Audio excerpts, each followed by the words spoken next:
June 6, 1944, the Normandy coast was alive with the thunderous roar of Allied bombers and the blinding flash of artillery shells. The beaches were a battlefield raw and unforgiving. But just inland, in the thick forests of northern France, a different kind of war was being fought. One that involved deception on a scale never before seen in history. Amid the chaos of the D-Day invasion, an unlikely unit of American soldiers was preparing to execute one of the most audacious tricks of the war. A trick that would confound the German intelligence apparatus and shape the future of military deception. This was the work of the Ghost Army. The soldiers of this specialized unit weren't the heavy infantrymen storming the beaches, or the tank crews that would roll across Europe in the months to come.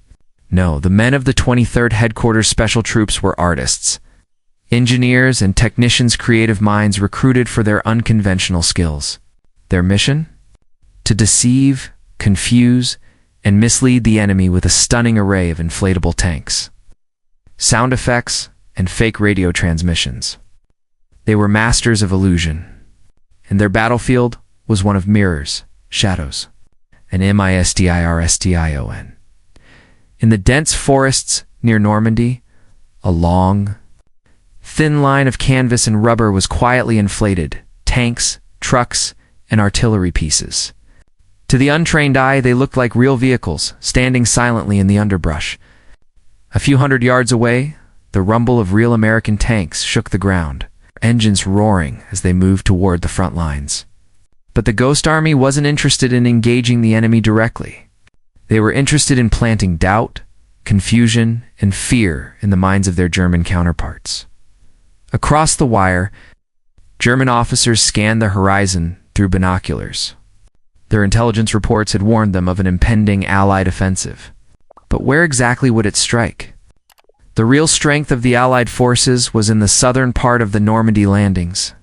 However, the Ghost Army's mission was to create the illusion of a much larger force poised to strike from the north in overwhelming assault that would stretch German resources thin and force them to divide their defenses. To achieve this, the Ghost Army relied on more than just inflatable tanks.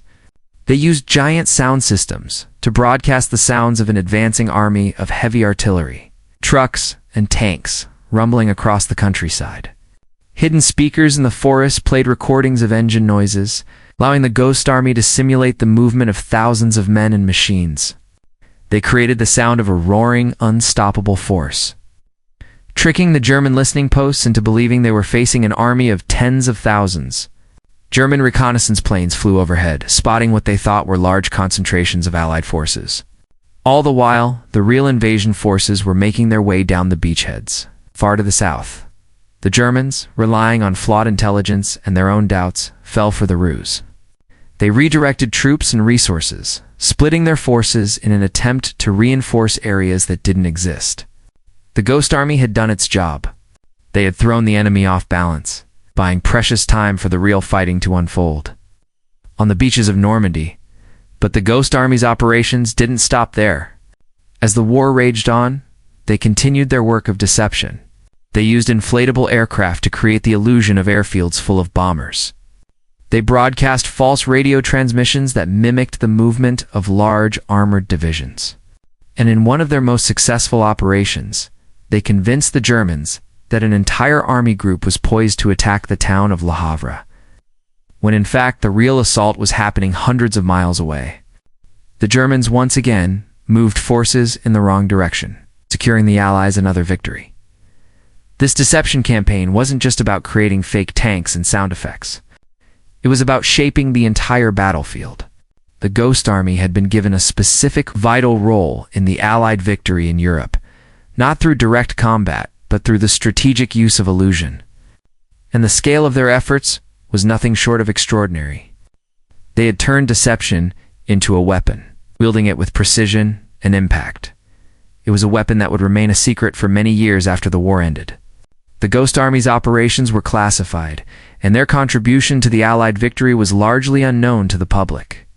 The men who served in the unit returned to civilian life, and their extraordinary story remained hidden in the shadows of history. But the truth was that the Ghost Army had helped to shape the outcome of the war, and they had done it with ingenuity, creativity, and a deep understanding of the power of perception. As the war in Europe drew to a close in 1945, the real cost of their deception began to emerge. The Germans had been fooled into diverting vital resources and manpower, weakening their ability to resist the Allied advance. The Ghost Army's work had helped to create the conditions for the final push into Germany, and it had done so without ever firing a shot. It was a victory of the mind, a triumph of deception over force. And it had changed the nature of warfare forever. In the decades that followed, the legacy of the Ghost Army would remain hidden in the annals of military history, only to be uncovered in the 1990s through declassified documents and interviews with surviving members. Their contribution to the war effort was monumental, and their story was a testament to the ingenuity and determination of a group of soldiers who understood that in war, deception could be as powerful as reality. The Ghost Army had proven that even in the most brutal of conflicts, the power of illusion could turn the tide of battle. Yet, even as their story came to light, it was clear that the Ghost Army's work had been more than just military strategy. It had been an art. They had played with the very fabric of reality, bending it to their will.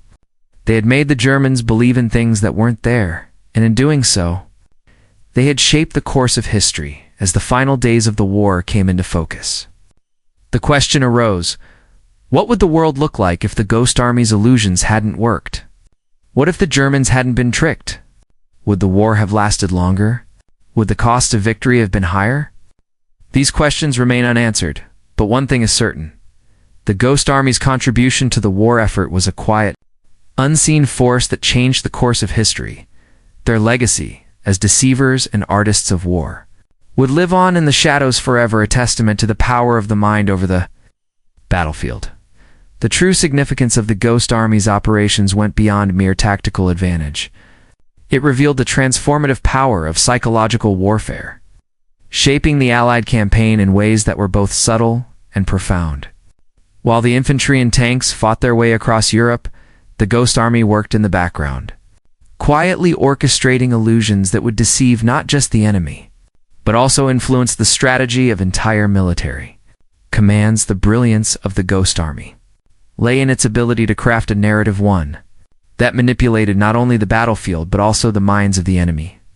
The Germans, already stretched thin after years of warfare, had been relying on a network of spies, intercepts, and reconnaissance missions to assess the true size and position of Allied forces. Yet time and again, these efforts were undermined by the Ghost Army's deft use of inflatable tanks, fake radio chatter, and misleading visual cues. As German intelligence officers scrutinized the reports, they became increasingly convinced that the Allies had far more strength at their disposal than was actually the case. This misinformation campaign, while simple in concept, required extraordinary execution.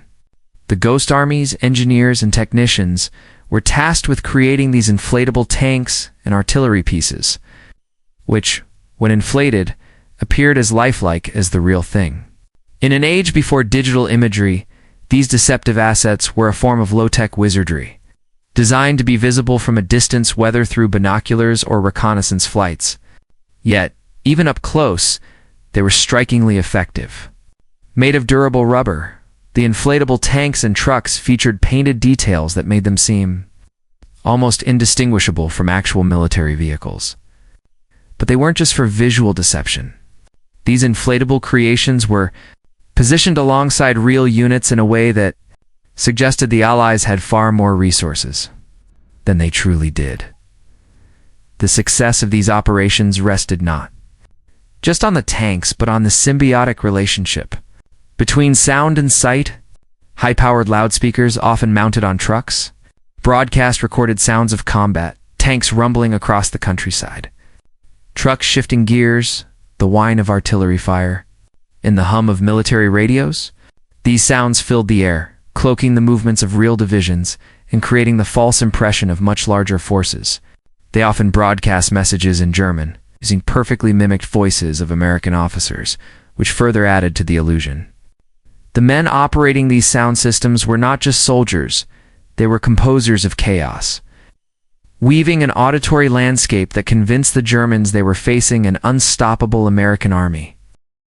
Yet, the true artistry of the Ghost Army's deceptions lay in their ability to create these illusions across vast areas. The unit was tasked with hiding entire divisions in plain sight, often in the midst of a busy battlefield. For example, during the Battle of the Bulge, one of the largest and most desperate German offensives, the Ghost Army played a key role in diverting German forces from the real Allied positions. Through carefully orchestrated movements and expertly timed sound effects, they convinced German reconnaissance units that a large American force was amassing to the north, drawing attention away from the true location of the main Allied thrust, while some dismissed the Ghost Army's efforts as a mere diversion. The results spoke for themselves. In the weeks following their operations, the Germans were forced to redeploy troops, sending them to locations that turned out to be empty fields or forests filled with inflatable tanks. These misallocations drained German resources, forcing them to split their forces at a time when every soldier and tank was needed to stop the real Allied advance. The Germans, caught in a game of illusions, found themselves playing catch-up, often sending reinforcements to areas that were never under threat. The Allies, meanwhile, made headway toward their ultimate goal: Berlin, the Ghost Army's success in creating such confusion was no small feat. It required a perfect blend of technological ingenuity and psychological insight. The engineers who crafted the inflatable vehicles had to work quickly and efficiently. Under the pressure of wartime urgency, these vehicles were often assembled in makeshift workshops, with teams of engineers, artists, and fabricators working tirelessly to produce the next batch of deception tools. They relied on simple materials: rubber, canvas, and paint. But their creativity was limitless. A single inflatable tank could be inflated in less than 15 minutes, and it could stand ready to deceive enemy reconnaissance within an hour. Behind the scenes, members of the Ghost Army often had to think several steps ahead. They would place decoy trucks near critical roads or artillery positions, knowing that any German spy in the area would report back with exaggerated figures. They also anticipated the German response, creating multiple layers of deception. The Germans, sensing a trap, often moved quickly to reinforce positions that didn't need defending. But while the Ghost Army's technical achievements were crucial, it was their ability to adapt to rapidly changing situations that made them so effective. In one of their most daring operations, the unit used the German fascination with radar to their advantage. They created a fake radar signal that seemed to indicate the presence of large tank columns moving across the countryside. This deception lured German aircraft into attacking non-existent targets, wasting valuable time and resources on phantom bomb runs. The precision with which the Ghost Army could create these deceptions, using nothing more than sound and sight, made them a force multiplier for the real fighting units. This ability to adapt and deceive would have far-reaching consequences. By late 1945, as the war in Europe neared its end, the Ghost Army's success was no longer a secret. Many high-ranking officers, including General Dwight D. Eisenhower, praised their work as a pivotal part of the Allied strategy. They had, in essence, turned deception into a science, one that would shape military strategy for decades to come. The techniques they employed were studied by military planners, and their methods of using psychological warfare to manipulate the enemy's decision-making process became a template for future conflicts. But the story of the Ghost Army didn't end in 1945. The men who had served in this unit, having completed their covert missions, were discharged and returned to civilian life. For many, their work remained classified, locked away in the vaults of military intelligence. But over time, the stories of their extraordinary achievements began to trickle out. The few surviving members of the unit slowly began to share their experiences. And in the 1990s, their contributions were finally recognized in the public eye. Today, the legacy of the Ghost Army lives on as a symbol of innovation, creativity, and ingenuity in warfare. It serves as a reminder that the power of deception can be as influential as the might of armies on the ground. Through their use of inflatable tanks, sound systems, and radio tricks. The men of the Ghost Army proved that in warfare, the ability to control perception can be just as valuable as firepower. Their story is one of hidden brilliance, a tale of men who operated behind the scenes, shaping the course of history in ways that would forever change the nature of warfare in the years to come. As new technologies emerged, cyberlight imaging, cyber warfare, and advanced psychological operations, the lessons of the Ghost Army would live on. The enemy may change, but the power of deception remains timeless. The Ghost Army's legacy extends far beyond the battlefield, influencing military strategies, intelligence tactics, and even the realms of psychological warfare. The impact of their work, though shrouded in secrecy for decades, became an essential part of the story of Allied victory. In the aftermath of the war, principles they pioneered of manipulating the enemy's perception of reality would become integral components of military doctrine in the Cold War. And even in modern conflicts, in the years following World War II, the U.S. military began to appreciate the true power of deception.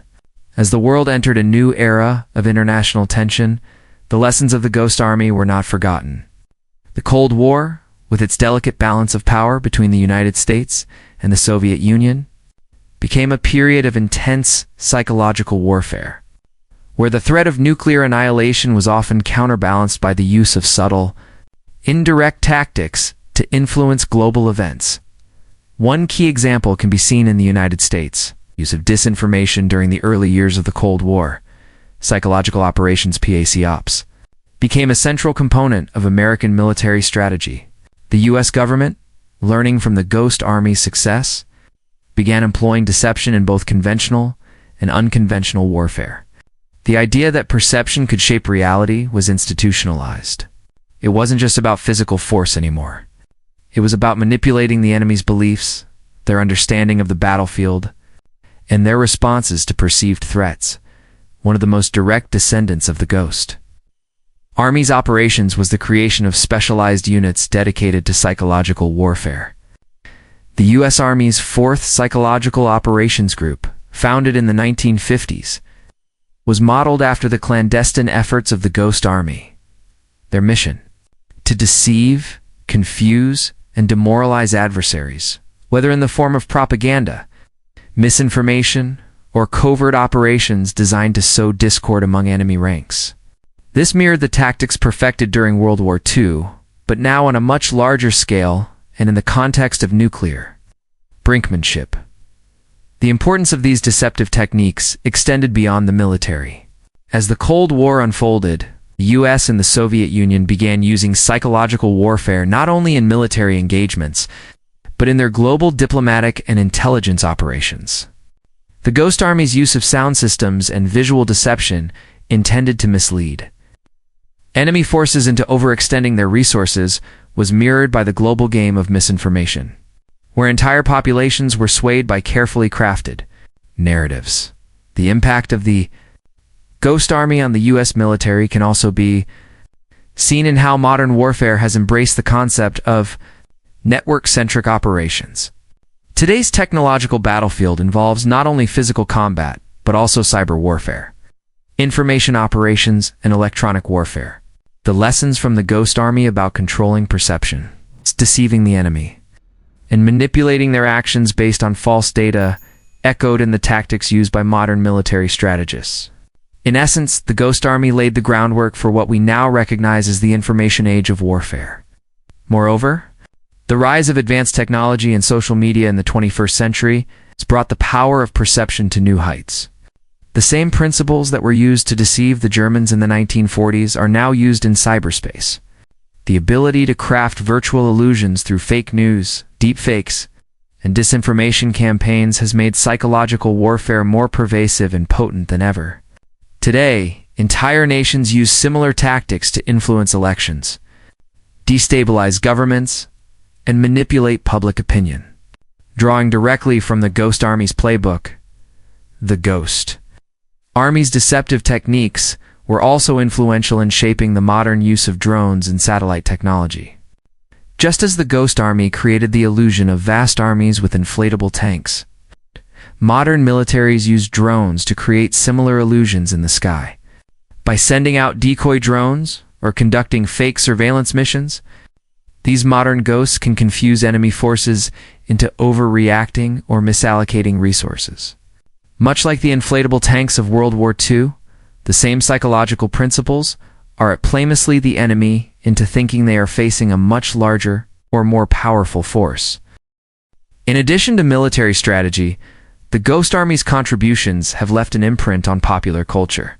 Their story, largely forgotten until the 1990s, has become the subject of books, documentaries, and even an art exhibit in Washington, D.C., where the public can view original inflatable tanks and artifacts from their operations.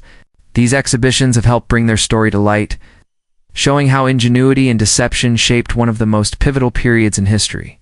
The Ghost Army's mission is now recognized as one of the most creative and successful examples of military deception, influencing both modern military thought and the cultural understanding of warfare. Their operations also serve as a reminder of the human side of war, the soldiers who fought not with guns and tanks, but with their minds and imaginations. The men of the Ghost Army were often artists, designers, and engineers who had little experience in traditional combat. Their ability to think creatively, adapt to changing circumstances, and work with limited resources under immense pressure was a testament to the power of innovation in war. They proved that in war, sometimes the greatest weapon is not firepower, but the ability to make your enemy question what they see, hear, and believe. As the decades passed, the memory of the Ghost Army and their remarkable achievements remained largely unrecognized. Even as their techniques were absorbed into the larger military machine, their story, however, had a profound impact on the way modern militaries approach deception, information warfare, and psychological operations. They were the forerunners of a new kind of warfare, one where the battlefield extended beyond the physical to the psychological and digital. And yet, in many ways, the Ghost Army's most lasting legacy lies in the very secrecy that surrounded their operations. These men, who never received the recognition they deserved, played a crucial role in the Allied victory in World War II. They used deception not to destroy, but to protect. Not to kill, but to save lives by misleading the enemy, buying precious time for the real fighting forces to secure victory. In the shadows, they fought a war of perception, a battle that, in its own quiet way, changed the course of history.